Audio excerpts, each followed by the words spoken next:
श्री शिवाय नमस्तुभ्यम। दोस्तों, आप सभी जानते हैं कि गुप्त नवरात्रि के बहुत ही विशेष दिन चल रहे हैं और इन दिनों में आपको कल पूज्य गुरु जी द्वारा बताया गया सिर्फ एक बेलपत्री से ऐसा उपाय करना है जो आपके जीवन के लिए बहुत ही उपयोगी साबित होने वाला है।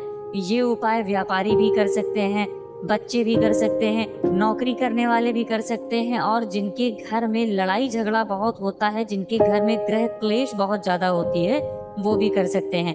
अगर आप अपनी पढ़ाई के लिए, सरकारी नौकरी को प्राप्त करने के लिए या फिर अपने व्यापार को बढ़ाने के लिए या फिर अपने घर में धन संपत्ति वैभव संपदा इन सभी की प्राप्ति करने के लिए ये उपाय करना चाहते हैं तो आपको गुप्त नवरात्रि के इन विशेष दिनों में से कल के दिन ये उपाय जरूर करना चाहिए। तो चलिए जानते हैं क्या है वो उपाय। लेकिन उससे पहले एक प्रार्थना, अगर आप चैनल पर नए हैं तो कृपया चैनल को सब्सक्राइब अवश्य कर लें। देखिए, पूज्य गुरु जी अपनी पूर्व की शिव महापुराण की कथा में बता चुके हैं कि बेलपत्र का वृक्ष माता पार्वती के आंसुओं से उत्पन्न हुआ है, इसलिए इस वृक्ष की पत्तियों के द्वारा किया गया कोई भी उपाय महादेव को बहुत ही प्रिय होता है। और ये उपाय नवरात्रि के दिनों में अगर किए जाएं तो ये हमें एक साथ महादेव तथा माता रानी दोनों की कृपा प्राप्त करवाता है। आज इस वीडियो में हम पूज्य गुरु जी द्वारा बताए गए दो ऐसे विशेष उपायों की बात करेंगे जो आपको महादेव की कृपा तो प्राप्त कराएंगे ही और साथ ही साथ इस दिव्य नवरात्रि में माता रानी की भी कृपा प्राप्त करवाएंगे। तो चलिए जानते हैं पहले उपाय के बारे में। देखिए, इस उपाय के लिए सबसे पहले आपको जरूरत पड़ेगी एक बेलपत्र की।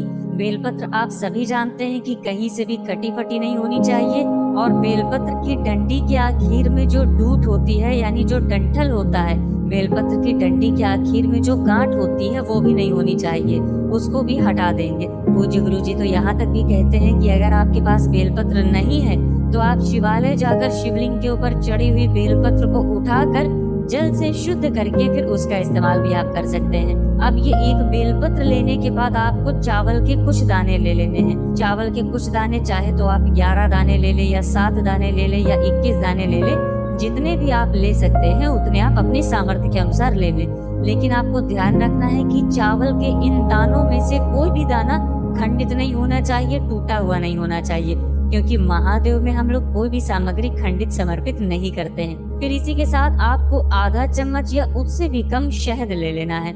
शहद महादेव और माता रानी दोनों को ही बहुत ही प्रिय होता है। फिर सबसे आखिर में आपको एक स्टील के लोटे में थोड़ा सा कच्चा दूध डालना है और फिर ये पूरा लोटा जल से भर लेना है। देखिए, लोटा आपको स्टील का ही लेना है और इसमें आप सिर्फ और सिर्फ कच्चा दूध ही मिलाएंगे। अगर आपको गाय का दूध मिल जाता है तो ये आपके उपाय के लिए बहुत ही उत्तम साबित होता है। अगर गाय का दूध नहीं मिल पाता है तो फिर आप किसी भी दूध का इस्तेमाल कर सकते हैं। बस आपको ध्यान रखना है कि दूध कच्चा होना चाहिए। और इस लोटे में जल आप अपने किचन से ही लेंगे। आपके किचन में बाल्टी, मटका या आरओ जो भी लगा हुआ है वहीं से आपको एक लोटा जल भर लेना है। अब ये सारी सामग्री लेकर आपको पहुंच जाना है शिवालय। देखिए, पूज्य गुरु जी कहते हैं कि ये उपाय आप सुबह से लेकर शाम तक किसी भी समय कर सकते हैं। जब भी आपके पास टाइम हो आप शिवालय पहुंचकर इस उपाय को कर सकते हैं। शिवालय पहुंचकर सबसे पहले आप दक्षिण दिशा में बैठ जाइए और उत्तर दिशा की तरफ अपना फेस कर लीजिए, यानी अपना मुख कर लीजिए। लेकिन अगर शिवालय में भीड़ है तो पूज्य गुरु जी कहते हैं कि शिव महापुराण की कथा कहती है कि आप किसी भी दिशा में बैठकर शिवलिंग की पूजा प्रार्थना कर सकते हैं। अब देखिए, सबसे पहले आप जो चावल के कुछ दाने लेकर आए हैं उन चावल के दानों को एक एक करके इस एक लोटे जल में आपको डालते जाना है। श्री शिवाय नमस्तुभ्यम मंत्र का स्मरण करिए। एक एक चावल के दाने इस एक लोटे जल में डालते जाइए। अगर आप 11 चावल के दाने लेकर आए हैं तो 11 बार मंत्र का स्मरण करते हुए ये चावल के दाने इस एक लोटे जल में डाल दीजिए। फिर उसके बाद ये जल आपको शिवलिंग के ऊपर धीरे धीरे समर्पित करते जाना है और समर्पित करते समय आपको शिव महापुराण के मूल मंत्र श्री शिवाय नमस्तुभ्यम का लगातार स्मरण करते जाना है। गुरु जी ने कहा कि जल आपको इतने धीरे समर्पित करना है कि जल समर्पित करते करते आप कम से कम 11 बार श्री शिवाय नमस्तुभ्यम मंत्र का जाप जरूर कर लें। इसके बाद आप जो एक बेलपत्र लेकर आए हैं उस बेलपत्र की बड़ी वाली पत्ती पर, यानी बेलपत्र के सबसे आगे वाली जो पत्ती होती है, जो सबसे बड़ी पत्ती होती है, उस पत्ती में चिकनी तरफ आप शहद लगा देंगे। आप अपने दाहिने हाथ यानी राइट हैंड की अनामिका उंगली से बेलपत्र की सबसे आगे वाली पत्ती के चिकने तरफ ये शहद लगा देंगे।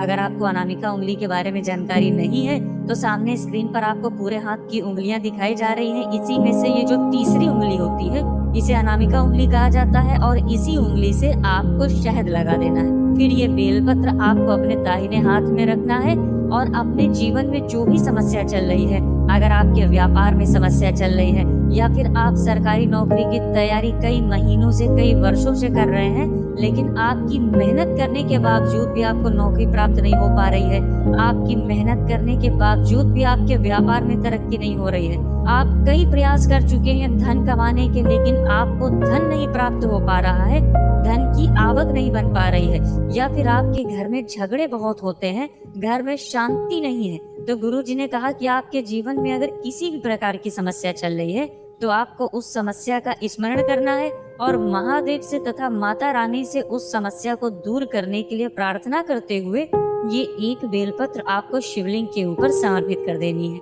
लेकिन ध्यान रखना है, बेलपत्र की चिकनी साइड का हिस्सा शिवलिंग में स्पर्श करेगा और बेलपत्र की डंडी का हिस्सा जलाधारी की तरफ रहेगा। गुरुजी ने कहा कि नवरात्रि के इन पवित्र दिनों में अगर आप महादेव के सामने ये उपाय करते हैं तो यकीन मानिए आपके जीवन की इन सभी समस्याओं में आपको राहत मिलना शुरू हो जाएगा। अब इसके बाद बात करते हैं पूज्य गुरुजी द्वारा बताए गए दूसरे खास उपाय की। देखिए, ये उपाय बहुत ही छोटा है, बहुत ही आसान है और ये उपाय आपके जीवन से धन की समस्या को दूर करने के लिए है। अगर आपको रुपए पैसों की प्राप्ति नहीं हो पा रही है या फिर रुपए पैसे आते हैं तो खर्च हो जाते हैं, धन रुकता नहीं है, धन आपके जीवन में अगर ठहर नहीं रहा है, तो आपको माता रानी का ये सुंदर सा उपाय महादेव के सामने जरूर करना चाहिए। देखिए, इस उपाय के लिए आपको सिर्फ एक कमल के फूल की जरूरत पड़ेगी। अगर आपके पास कमल का फूल नहीं है तो फिर आप कमल गट्टे का उपयोग कर सकते हैं। कमल गट्टा आपको किसी भी पंसारी वाली दुकान से बहुत ही आसानी से मिल जाएगा और आपको सिर्फ एक कमल गट्टे की जरूरत पड़ेगी। और इसी के साथ आपको एक लोटा जल ले लेना है। जल आप तांबे के पात्र में ले लेंगे। अब ये सारी सामग्री लेकर आपको पहुंच जाना है शिवालय। शिवालय पहुंचकर अगर आप एक कमल का फूल लेकर आए हैं तो वो इस जल में डाल दीजिए और अगर आप एक कमल गट्टा लेकर आए हैं तो वो इस जल में डाल दीजिए।